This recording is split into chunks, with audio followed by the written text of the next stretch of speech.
All right, let's get to the 1 p.m. window. The story from that one, the Indianapolis Colts, all they had to do was win out and hope the Broncos lose next weekend after they obviously lost on Saturday, and they were your last wild card. And it wasn't hard either.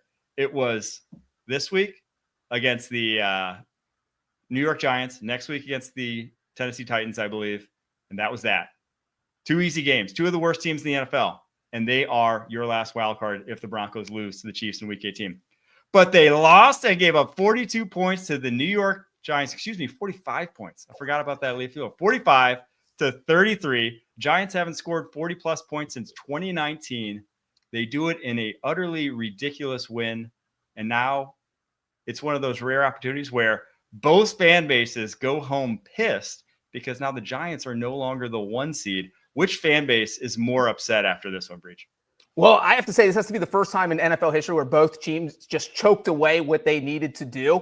I would say probably Giants fans, because you have sat through 16 weeks of absolute misery, of pitiful football, and your light at the end of the tunnel was that number 1 overall pick. The Drew Lock has to wake up this morning feeling dangerous, throw for 309 yards and 4 touchdowns, and now what in the hell is happening? You just drop straight down, and you don't know where you're going to end up. You have to trade up to get a quarterback now and give up assets, and it's just absolutely crazy and bonkers. So I'm sure if you were a Giants fan, you are probably a little more upset. But I will say, as the Bengals homer here at CBS Sports, every one of my family Bengals fans, so we have a text thread going for this game because this impacted the Bengals' playoff chances. The Bengals needed the Colts to lose this game. And it was just like, what the hell is happening? How are the Giants possibly winning this game? Malik Neighbors scored another touchdown. Oh, my God, there's a kickoff return for a touchdown. I mean, this was an all-time choke job by the Colts. As you said, Mike, all they had to do was beat a very bad Giants team that was only averaging 14 points per game going into the 14 points. And somehow scored 45. And you just look at what Indy did. I think that earlier this year, we saw Joe Flacco play a few huge games, and it was, you have to play him over Anthony Richardson. But, man, Joe Flacco is just Jameis Winston light or Jameis Winston heavy or just the other version of Jameis Winston where you don't know if you're going to get 5 interceptions or 5 touchdown passes. You don't know what Flacco's going to get off the couch that morning. And we saw that guy today. 2 interceptions. That's a big reason they lost. Special teams meltdown. They gave up the kickoff return touchdown. Matt Gay missed a field goal. I mean, it was just a total meltdown. So if I'm a Giants fan, I'm more mad. But if I'm a Colts fan, I'm just probably upset that I don't know where this team's going. I will say, if you're a Giants fan, there is reason to be encouraged. Malik Neighbors, 171 yards in this, 7 catches, 2 touchdowns. He looked like rookie year Jamar Chase, where the guy he may not be running the craziest route tree. Like the plays he's making are just like hitches, like comebacks. It's nothing special. But when he gets the ball in his hands, all of a sudden it's just like no one can tackle him. No one can catch him from behind. Guy has a different gear to him that no one else in this rookie class even can match. And at his size is wildly dangerous. So like you have to think if Drew Lock can go for over 300 yards and 4 tutties with this receiving core, because it is pretty darn explosive what they have. You just get a competent, you go get Sam Darnold in free agency, right? You go get Jameis Winston in free agency. You go get anyone who can play the quarterback position at even a mediocre level, and you can see massive year-on-year improvement. But the problem is, as you mentioned, you ain't getting the number 1 now. And if you are, it's going to take a big trade up to do so because as it stands, and we'll get to a little later, New England Patriots scheduled to draft 1. They play the Bills next week. Doubt they're beating the Bills, even if the Bills aren't playing their starters. We'll obviously see how that one goes.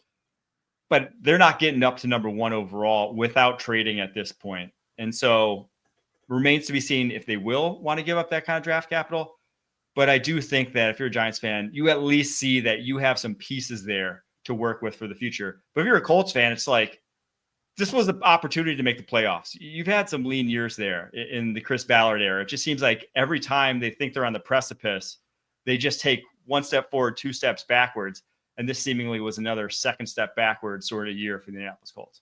Mike, let me ask you something real quick about Rookie of the Year. Obviously, it feels like Jaden Daniels is going to win it. Are you a little disappointed that Malik Neighbors and Brock Bowers, I guess would be the other guy, just aren't even in the conversation, even though they are having historic seasons?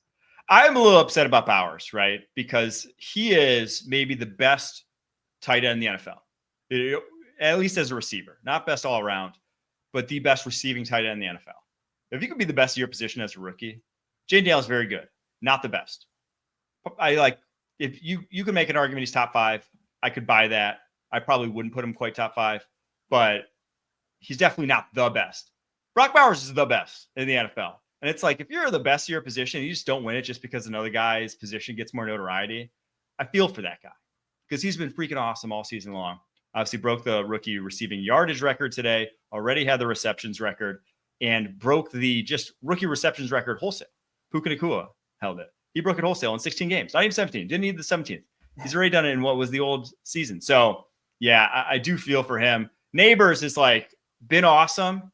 Could have won it if he had a quarterback. Honestly, probably would have won it if he had a quarterback. But I think you're seeing as a Giants fan, you're like, damn, that guy's something different. And I feel like that is the key part there is that you look at Brock Bowers catching passes from Aiden O'Connell, Desmond Ridder, Gardner Minshew, and Neighbors catching passes from Drew Lock, Daniel Jones, Tommy DeVito. I mean, you're catching passes from those guys. That's got to get you in the conversation, but unfortunately it won't because the Commanders probably won the playoffs. And this rookie receiving class, to just kind of get off on a tangent here, awesome, man. I mean, it's crazy that Marvin Harrison's been probably disappointing based off of what he is billed as. Still might end up with 1,000 yards on the year, still on the precipice. But we already have Brian Thomas Jr., Ladd McConkey, Malik Neighbors over 1,000 yards. It's like this rookie class of wide receivers, they're going to be, as advertised. They just look as advertised, and there's numerous other guys who have flashed in some way, shape, or form. So hopefully, I think I said before this year's draft, I was like, draft a wide receiver and an offensive lineman, just like they're both too good. You won't regret it. I don't think a lot of people that drafted a wide receiver or offensive lineman this year have regretted it so far. Yeah, absolutely. All right, wait. Yep. Go ahead. No, Brian Thomas, I feel like has flown under the radar. You mentioned him, but I just feel like no one talks about him because he's in Jacksonville. He is awesome.